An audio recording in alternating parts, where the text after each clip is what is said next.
Assalamualaikum warahmatullahi wabarakatuh. Halo Sobat Malaka. Kali ini Malaka hadir dengan Malakes Malaka Podcast. Jadi ini merupakan salah satu program dari Kementerian Kominfo Dewan Eksekutif Mahasiswa Fakultas Dakwah Kabinet Malaka tahun 2026. Nah teman-teman, pada Malakes perdana kali ini kita sudah hadir narasumber yang sangat luar biasa dengan banyak pengalaman organisasinya tentunya. Oke, ini dia narasumber kita. Selamat datang Kak. Halo guys. Perkenalan dulu dong. Oke, namaku Muhammad Rehan. Bisa dipanggil Rehan tapi lebih akrabnya dipanggil Prof aja karena Prof. kacamata gitu. Aku diamanai di 2026 ini menjadi Ketua Dema Fakultas Dakwah gitu. Nah, jadi Sobat Malaka, Prof ini merupakan Presma atau Presiden Mahasiswa Dema Fakda ya tahun 2026 ini. Kalau boleh tahu nih Prof, aku manggilnya Prof ya biar kelihatan akrab gitu. Okay. Nah, kalau boleh tahu nih Prof, untuk pengalaman berorganisasinya itu sendiri dimulai sejak kapan? Mungkin dari sejak sekolah menengah pertama, ataukah waktu SMA saja kemudian berlanjut ke bangku perkuliahan ini? Ya. Terkait dengan organisasi, aku memulai organisasi itu dari SMA waktu itu. SMA kelas 1 kan zamannya Covid waktu itu. Iya benar. Zamannya Covid aku kayak nggak ada kegiatan ya. Akhirnya aku sebuah ikut organisasi yang setelah masuk SMA setelah lepas Covid itu aku baru masuk di internal SMA-nya itu sendiri gitu. Kemudian berlanjut selama 1 tahun aku menganalisa di UIN Salatiga, kemudian baru semester 3 aku gabung ke Ormawa gitu. Nah, kalau di semester 3 itu Ormawa apa sih Pres yang pertama kali ikut andil bergabung gitu? Aku waktu itu langsung ikut di Dema gitu, enggak di HMPS, jadi semester 3 aku langsung naik ke Dema langsung begitu. Ke Dema gitu. Dan di koordinator Kastrat. Gitu. Jadi nah, teman-teman, Pak Prof ini berarti sejak semester 3 di UIN Salatiga itu beliau meniti organisasi di Dema Fakda langsung menjadi divisi apa Pak? Di Kastrat. Kastrat. Nah, kemudian pada tahun 2026 ini beliau diamanahi sebagai Presma, begitu ya? Betul. Kalau boleh tahu nih Prof, apa sih motivasi pertama nih kayak, aduh saya nih pengen banget bergerak menjadi seorang Presma Dema Fakda gitu, apa dong? Boleh di-spill nih ke teman-teman. Sebelum itu coba kita refresh. Kenapa aku masuk Ormawa itu di semester 3 gitu. Nah karena di selama 1 dan 2 kan aku sudah cukup lelah untuk mengikuti organisasi itu di SMA. Aku banyak ikut Ormas, aku banyak ikut jadi sudah sibuk ya? Udah cukup lelah lah gitu. Akhirnya kemudian aku masuk ke UIN Salatiga dan aku meniatkan diri untuk ya udah aku kuliah aja, aku fokus akademik aja, nggak mau organisasi gitu. 1 semester, 2 semester jiwa-jiwa ini mulai kok aku gabut ya gitu. Wah, jadi mulai tergerak ya, lah ya. Gitu. Tapi kemudian satu poin yang lebih penting adalah ketika aku melihat teman-teman Ormawa ini kok berjalannya seperti itu ya. Seperti kegiatan, ini kan Ormawa nih, kelasnya adalah mahasiswa. Masa kelas mahasiswa cuma ngadain kegiatan seremonial itu terus kemudian tanpa pernah kemudian mengevaluasi apakah itu benar berdampak kepada mahasiswa gitu. Jadi mulailah ya tergerak seperti ingin menjadi perubahan besar ya, menghasilkan perubahan besar begitu. Ingin sedikit membantu lah. Nah, jadi begitu ya. Jadi pada intinya tuh, kayaknya ini saya harus membuat sebuah pergerakan agar Dema Fakda itu menjadi lebih baik begitu. Ormawa Fakultas Dakwah UIN Salatiga itu tergerak menjadi lebih better lah. Betul sekali. Betul. Jadi begitu ya teman-teman, Pak Prof ini keren sekali, sudah berapa pengalaman organisasi, kemudian sekarang juga kita ya baru bergerak ya Pak, kita baru bergerak di Kabinet Malaka ini nih. Oke, nextnya nih Pak, aku mau tanya juga, kalau boleh tahu, kan sebagai Presma ini otomatis memiliki visi dan misi tersendiri ya untuk kabinetnya itu. Kalau boleh tahu apa dong visi misinya begitu untuk Kabinet Malaka begitu. Jadi visinya adalah untuk mewujudkan Dema Fakultas Dakwah menjadi ruang gerak kolektif yang berpihak kepada mahasiswa tentunya, dan juga meningkatkan nalar kritis mahasiswa untuk kemudian bermoral secara kemahasiswaan dan akademik. Itu aja. Nah, ngomong-ngomong tentang mahasiswa nih Pak, Iya. Kalau misalnya dilihat-lihat ya, akhir-akhir ini nih Prof, itu tuh banyak sekali cukup lumayan drastis ya penurunan perihal mahasiswa yang ingin berorganisasi. Nah itu tuh kira-kira bagaimana cara Presma menggerakkan kembali semangat mahasiswa Fakultas Dakwah untuk berorganisasi? Oke gitu. Jadi terkait dengan kenapa sih minimnya mahasiswa itu untuk minatnya jadi menurun begitu? Iya, itu ada sebuah konstruk sosial yang mengatakan bahwasanya hari ini mahasiswa adalah apatis. Namun aku tidak pernah mengatakan demikian gitu. Justru hari ini mahasiswa itu lebih kritis dan juga lebih rasional gitu. Karena apa? Kenapa aku bisa lebih kritis dan bisa disebutkan lebih rasional? Karena satu hal, mahasiswa hari ini lebih berpikir untuk aku ikut Ormawa, apakah ada yang aku dapatkan hari ini? Feedback apa yang aku dapatkan gitu. begitu ya? Apakah aku ikut Ormawa, apakah aku akan bertumbuh? Gitu. Karena hari ini Ormawa terlalu mengatakan kalian apatis, tidak mau mengikuti sebuah kegiatan. Tapi kemudian coba kita refleksikan secara bersama, apakah hari ini Ormawa memang benar-benar relevan? Gitu. Kemudian pertanyaan baliknya adalah jika hari ini Ormawa dibubarkan, siapa yang akan merasa kehilangan? Nah, begitu. Siapa yang menjadi penggerak bagi Fakultas Dakwah? Iya, betul. Dan ketika hari ini Ormawa kehilangan, kemudian mahasiswa masih Ormawa hari ini dibubarkan dan mahasiswa masih melanjutkan kuliahnya tanpa kemudian merasa kehilangan dalam hal apapun itu, berarti hari ini Ormawa yang sudah tidak relevan, bukan lagi kemudian mahasiswa yang apatis gitu. Nah, caranya gimana tadi? Caranya adalah satu, kemudian kembalikan relevansi organisasi mahasiswa. Organisasi mahasiswa harusnya kemudian lebih bergerak, berdampak. Karena kita Ormawa punya dua ya di Fakultas Dakwah, ada eksekutif dan legislatif, di mana eksekutif penanganan, legislatif pendampingan, pencarian informasi. Aku coba hari ini kita refleksi bersama. Saya coba berikan sebuah example. Seminar itu dibuat untuk mahasiswa. Iya, benar. Tujuannya adalah untuk mahasiswa. Dan target para teman-teman yang mengadakan seminar adalah mahasiswa baru, di mana dia belum pernah mendapatkan proses, belum pernah mendapatkan pengalaman seminarnya seperti apa. Akhirnya mahasiswa baru itu ikut dan merasa di dalamnya adalah scam, merasa di dalamnya ini apa sih, sehingga dalam pembuatan program kerja itu hanya bersifat seremonial, administratif, penghabisan anggaran tanpa pernah kemudian memberikan meaningful participation atau partisipasi yang bermakna.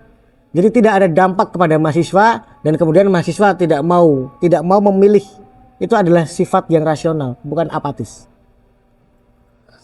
Nah, jadi mungkin kita sangat berharap sekali ya Prof, untuk kedepannya para minat mahasiswa juga mungkin lebih tergerak lagi dan relevansi berorganisasi Ormawa Fakultas Dakwah juga lebih berkualitas kembali, begitu.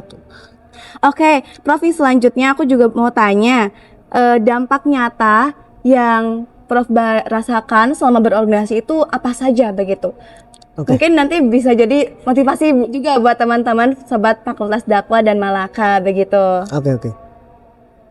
Dampak nyatanya ya, karena gini teman-teman, ketika aku terpilih menjadi ketua Dema, yang aku rasakan bukan rasa bangga gitu, justru rasa penyesalan. Aduh, apa penyesalan nih? Iya, kenapa aku harus maju ya? Kenapa aku harus mencalonkan diri ya? Itu kayak aku kehilangan semangat, aku demotivasi waktu itu. Tapi kemudian sejalan berjalannya waktu itu masih ditemani oleh teman-teman BPH, kemudian oprek, sampai kemudian berjalan 2 hingga 3 bulan hari ini, aku merasa aku bangga gitu. Asik. Jadi berubah, jadi berputar ya? Aku bangga, bukan karena jabatan tapi karena memiliki rumah yang baru. Karena aku melihat kinerja mereka, karena aku melihat senyum mereka, karena aku melihat tingkah laku mereka, itu merasa sebuah penyemangat gitu. Iya, penyemangat. Dan aku menemukan sebuah pelajaran baru bahwasanya jabatan itu bukan hanya sebatas struktural, tapi bagaimana rasa mendengarkan, rasa didengarkan, seperti itu. Dan tadi disinggung terkait dengan apa sih manfaat yang sudah aku alami gitu. Jurusanku psikologi teman-teman. Jadi jurusanku psikologi dan aku ambil penjurusan itu PIO, psikologi industri dan organisasi. Itu sangat kemudian aku sangat bisa dan harus untuk menerapkan apa ilmu-ilmu apa saja yang kemudian ada di situ. Dan ini tidak hanya di psikologi, saya yakin komunikasi bisa menerapkan ilmunya. Tentu. Saya yakin manajemen dakwah bisa menerapkan ilmunya. Saya yakin pengembangan masyarakat Islam bisa menemukan ilmunya. Semua prodi bisa menemukan ilmunya. Saya yakin itu. Dan satu hal yang kemudian tidak didapat dari pembelajaran ruang kelas, organisasi ini adalah sifatnya experiential learning. Kita belajar dari eksperimen, kita belajar dari pengalaman begitu. Bagaimana kemudian kita berkomunikasi dengan satu sama lain. Saya berkomunikasi dengan Anda, saya berkomunikasi dengan Lulu dan berkomunikasi dengan teman-teman di Malaka begitu. Pak Dekan gitu berbeda pasti karena orangnya berbeda gitu. Dari segi umur berbeda. Kita belajar untuk bagaimana menghadapi seseorang. Ya gitulah. Itu jadi kalau teman-teman penasaran apa yang didapat, gabung Malaka gitu. Asik, gabung Malaka. Berarti kalau tahun depan beda lagi Prof namanya. Oh iya gitu. Berarti gabung LSO. Gabung LSO. Ya. Oh iya benar sekali. Jadi Prof ini benar sekali ya teman-teman. Bagaimana sih yang kita dapatkan feedbacknya itu tuh mungkin tidak mendapatkan material ya, tapi kita dapat membentuk diri kita menjadi lebih baik dalam berkomunikasi ataupun menerapkan ilmu yang sudah kita dapatkan di bangku perkuliahan begitu. Nah itu kan tidak mudah ya Pak jadi presma ya, kan setiap orang itu memiliki karakteristik sifat yang berbeda-beda. Nah di Kabinet Malaka ini bagaimana Prof menyatukan perbedaan tersebut begitu tanpa harus menyisihkan mereka ataupun menyinggung mereka. Oke. Ketika emang dibilang seorang pemimpin adalah tugasnya untuk mengambil sebuah keputusan. Tapi sayangnya kita berjalan itu tidak sendirian. Nah, kita berjalan itu bersama-sama. Ada sebuah pepatah yang mengatakan kalau kamu ingin lari cepat, larilah sendirian. Tapi kalau kamu ingin lari jauh, larilah bersamaan. Nah, aku coba untuk kemudian mengimplementasikan kepada teman-teman staf adalah ketika aku mengambil keputusan itu terlalu, misalnya menyatukan beberapa macam pendapat nih. Aku tidak bisa kemudian menyatukannya dengan ini pokoknya ini. Kamu mau nggak mau, memang secara administratif itu benar dan boleh untuk dilakukan. Tapi pada akhirnya ketika teman-teman tidak merasakan kenyamanan, ketika teman-teman tidak merasakan hadir gitu, pada akhirnya mereka akan menghilang satu persatu. Dan aku berusaha untuk kemudian menghadirkan rasa nyaman dulu di Dema. Ketika teman-teman sudah menghadirkan rasa nyaman, pada akhirnya mereka dapat untuk disatukan secara pemikiran. Tapi pada dasarnya seorang pemimpin tidak hanya untuk kemudian berbicara, tapi mendengarkan gitu. Jadi ini buat teman-teman staf, silahkan untuk mau ngomong silahkan gitu. Aku akan berusaha untuk menjadi pendengar yang baik gitu. Jangan malu untuk berpendapat, jangan takut untuk berpendapat ya. Karena kita sangat menerima perbedaan. Karena kan jika kita solidaritas ya, maka organisasi itu akan terbentuk dan juga maju terus begitu, terus berkembang. Dan relevansi program kerjanya juga pastinya akan lebih baik ya. Sesuai dengan visi misi Dema mewujudkan ruang gerak kolektif. Nah, itu dia. Sik. Kabinet Malaka ya, teman-teman jangan lupa. Oke, nextnya itu saya mau tanya lagi nih Prof. Kan Prof ini sendiri otomatis mengikuti organisasi dan juga kita kan ikut kelas juga ya otomatis kan di Fakultas Dakwah juga masih mengikuti kelas. Nah, bagaimana mengatur manajemen waktu tersebut antara organisasi, kegiatan sehari-hari dan juga kelas perkuliahan gitu. Oke gitu. Jadi saya rasa saya belum cukup expert dalam menjawab hal ini ya. Karena sampai hari ini saya juga masih belajar bagaimana memanage waktu dengan baik gitu. Karena tugas kita sebagai mahasiswa adalah pertama adalah belajar. Tidak boleh adanya organisasi itu sampai kemudian mengganggu. Nah, pertama adalah tentukan skala prioritas gitu. Nah, karena hari ini saya menjadi ketua Dema, maka otomatis skala prioritas itu meningkat. Betul. Iya. Nah, tapi yang kemudian yang saya lakukan untuk kemudian membantu teman-teman staf adalah dalam ADART Dema yang kemarin kita sahkan. Ayatnya saya lupa, intinya seperti ini. Staf Dema wajib memiliki IPK 3,0 gitu. Nah, ketika IPK di bawah 3,0 di semester ke depan, maka langsung kita copot. Jadi langsung di reshuffle begitu. Iya, langsung kita reshuffle. Mungkin pernyataan ini bersifat tegas Iya. atau ini seperti hukuman. Tapi pada intinya kita tidak ingin kemudian Ormawa ini menjadi penggerak, menjadi penghambat intelektual mahasiswa. Dengan adanya kebijakan ini justru sebagai bahwasanya Ormawa hari ini adalah peduli terhadap intelektual mahasiswa. Karena kita sebagai Ormawa, organisasi mahasiswa, begitu. bukan organisasi pengangguran. Nah, jadi pastinya ya, memang tidak mudah betul sekali Prof Iya. untuk manajemen antara organisasi, kelas juga, banyak tugas ya, Iya. dan juga keseharian.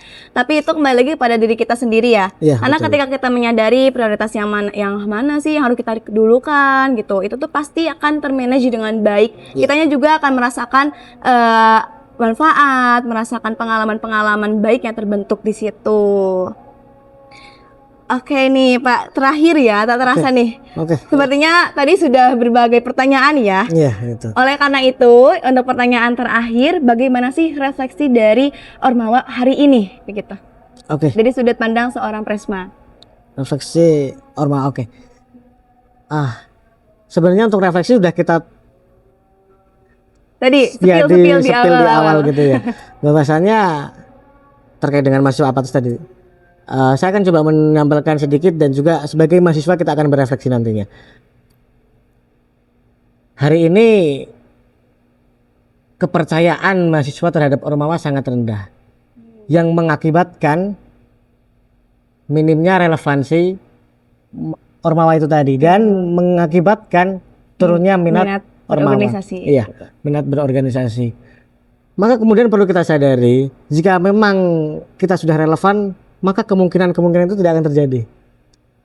Satu fakta yang perlu kemudian kita tahu hari ini, kita tidak relevan teman-teman. Ormawa hari ini tidak relevan ketika mereka masih mengutamakan program kerja struktural. Ketika mereka masih melaksanakan program kerja administratif. Karena Ormawa hari ini selalu kemudian berpatokan kita adakan kegiatan rutinan tahunan besar seremonial tanpa pernah benar-benar refleksi atau kemudian evaluasi kepada apakah ini yang dibutuhkan oleh mahasiswa.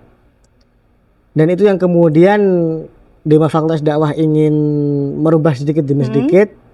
Kemarin ketika terkait ada kasus pelecehan verbal, kemudian kita segera untuk kemudian mengklarifikasi, mengkonfirmasi. Fungsinya buat apa? Satu, untuk kemudian menghadirkan ruang aman di kampus, ruang nyaman bagi mahasiswa, dan yang jelas adalah untuk kemudian mengembalikan kepercayaan Ormawa itu tadi di lingkup mahasiswa gitu. Nah, jadi itu dia refleksi dari Ormawa hari ini ya. Iya, gitu. Kan setelah refleksi nih, otomatis kita juga ingin mendengarkan nih Pak, apa sih harapan-harapan untuk kedepannya begitu? Oke, harapan kepada siapa nih? Kepada Kabinet Malaka aja deh gitu.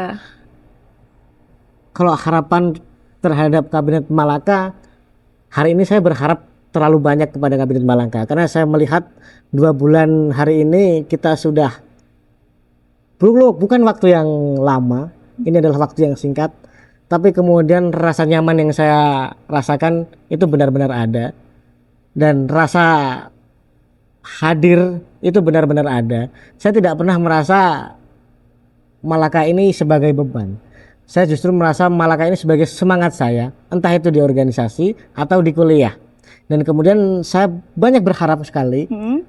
Tapi yang jelas adalah Malaka hari ini tidak boleh diam. Ketika ada masalah yang ada. Ya. Aku boleh jelasin dikit gak? Boleh. Oke. Hari ini masalah-masalah mahasiswa itu cukup banyak. Cukup kompleks ya. Ya, cukup kompleks. Pengambilan kebijakan kampus yang tidak melibatkan mahasiswa itu adalah masalah bagi kita. Dosen yang tidak kompeten itu adalah masalah bagi kita. Ya. Dosen yang seenaknya mengganti jadwal itu adalah masalah bagi kita. Dan Ormawa Malaka harus hadir untuk menyelesaikan hal itu. Oke, nah jadi itu dia ya teman-teman harapan ya seorang Presma kedepannya untuk Kabinet Malaka. Gitu. Untuk closing statementnya boleh dong, mungkin sepenggal atau dua penggal patah kata, baik motivasi atau apapun itu, silakan disampaikan terlebih dahulu, Pak. Closing statement. Iya, Closing statement tapi agak panjang ya. boleh. Oke teman-teman, saya ingin kemudian merefleksikan ini untuk semua mahasiswa. Hari ini sebagian besar dari kita duduk di bangku kuliah dengan dibiayai oleh orang tua. Ada orang tua yang bangun lebih awal, ada orang tua yang menunda keinginannya dirinya sendiri untuk kemudian memastikan UKT kita lancar, kos kita nyaman, kita kenyang dalam kegiatan sehari-hari. Mereka tidak berharap banyak, mereka hanya sedikit punya harapan bahwasanya mereka ingin kita menjadi sebuah anak yang berpendidikan dan memiliki nasib lebih baik daripada mereka. Iya. Namun kemudian perlu kita sadari dan kita harus jujur. Bayangkan saja orang tua kita duduk di sebelah kita saat kita sedang kuliah, saat kita sedang di kelas. Apakah mereka akan tersenyum dengan bangga atas semua pengorbanannya, atau mereka hanya diam karena kecewa melihat harapannya hancur? Selama 1 semester pengorbanannya tidak murah, bukan sekedar finansial, tapi dengan doa dan rintihan air mata yang menangis. Jika teman-teman merasa cukup dengan perkuliahan, silahkan teman-teman lanjutkan. Tapi jika teman-teman merasa kurang dengan kuliah yang ada di UIN Salatiga, khususnya di Fakultas Dakwah, aku mohon untuk kemudian teman-teman mencari kegiatan yang lain.